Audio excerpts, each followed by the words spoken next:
Remember the last time you went to extreme lengths to get something your child desperately wanted? Now imagine doing that during the chaos of the 1980s, when a simple doll could incite store stampedes and make national headlines. The Cabbage Patch Kids were more than just dolls. They were a retail sensation that defined the 1980s. These unique toys, with their soft round faces and yarn hair, became a must-have item for children and parents alike. Invented by Xavier Roberts and introduced to the mass market by Coleco, these dolls quickly rose to fame, sparking an unprecedented level of consumer demand. What set the Cabbage Patch Kids apart was their one-of-a-kind concept. Each doll came with a birth certificate and adoption papers, making every purchase feel personal and special. This innovative marketing approach, combined with their charming design, turned them into a cultural phenomenon that transformed the toy industry. Why did these dolls ignite such a frenzy? What made them so special that people would risk physical harm or pay astronomical resale prices to get one? Stay tuned, because we're diving deep into the story of the Cabbage Patch Kids, a story of genius marketing, wild consumer behavior, and how one toy changed the retail world forever.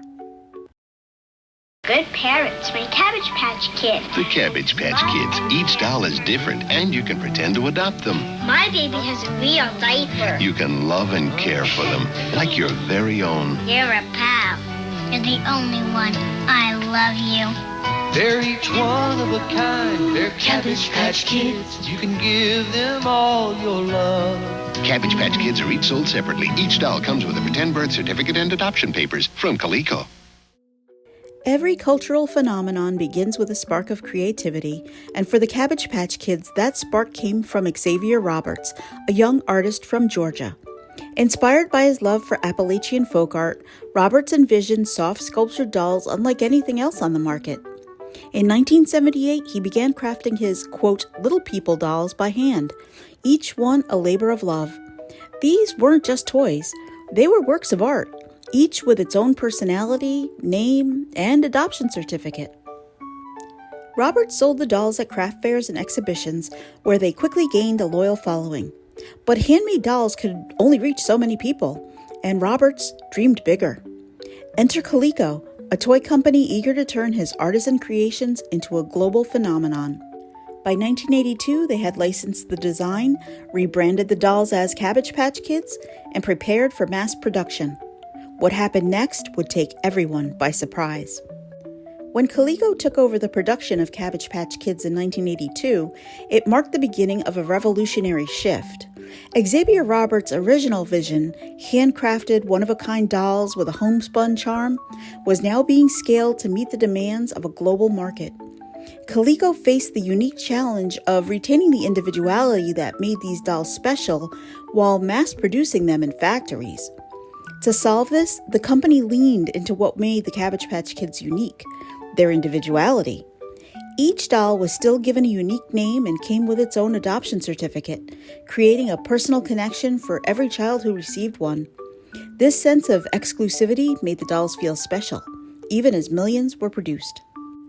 To further enhance the magic, Coleco doubled down on the whimsical backstory. Advertisements claimed the dolls were born in a magical cabbage patch, overseen by a benevolent caretaker named Xavier Roberts. It wasn't just a toy, it was an experience, and the marketing team at Coleco made sure kids believed it. In 1983, the dolls officially launched, and Coleco unleashed a marketing blitz like no other. Commercial-saturated TV screens showcasing heartwarming scenes of children adopting their new best friends. The company also cleverly leaned into the emotional appeal by making each child feel like a parent to their new doll. Parents, in turn, felt the pressure to deliver this dream to their kids. The scarcity strategy was a stroke of genius. Coleco deliberately limited the initial supply, ensuring that demand would outstrip availability. By the time the holiday season rolled around, the dolls were the must-have gift of the year. Toy stores couldn't keep them in stock, and this artificial scarcity fueled an even greater frenzy. The idea of adopting a doll also struck a chord. Unlike other toys that felt impersonal, Cabbage Patch Kids came with names, birth certificates, and the promise of a personal connection. It wasn't just a doll, it was a commitment. Kids didn't just play with them, they cared for them. In some cases, parents resorted to desperate measures to secure a doll. Scalpers capitalized on the frenzy, selling dolls at exorbitant prices.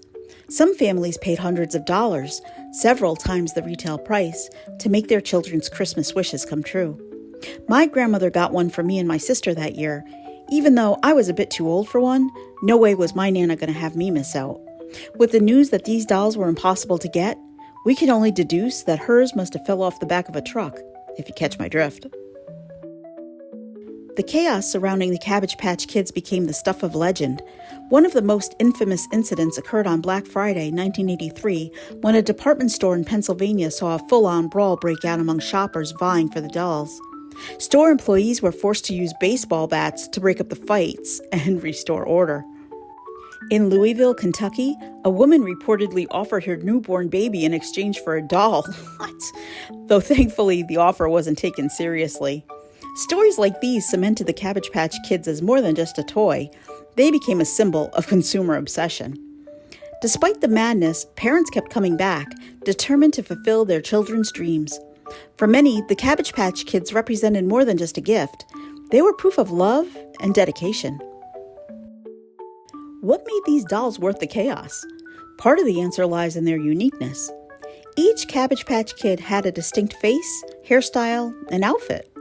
No two dolls looked exactly alike, making each one feel like a one-of-a-kind treasure. Beyond their appearance, the dolls offered an emotional connection. The adoption certificate gave kids a sense of responsibility and pride. It wasn't just a toy, it was their baby. Parents, too, were drawn to the wholesomeness, nurturing message of the brand. In a world filled with plastic action figures and noisy gadgets, the Cabbage Patch Kids offered something different, a chance to play pretend in the most heartwarming way. The Cabbage Patch Kids became a cultural phenomenon, influencing not only the toy industry, but also the broader societal landscape. They were featured in television shows, movies, and even parodies, solidifying their place in pop culture. Saturday Night Live and other comedy programs poked fun at the frenzy, creating skits about parents battling for dolls. Meanwhile, talk shows discussed the psychology behind the craze, debating whether the hype revealed something deeper about American consumer culture. The dolls also inspired a wave of imitators. Competitors launched similar adoptable dolls, hoping to capitalize on the trend.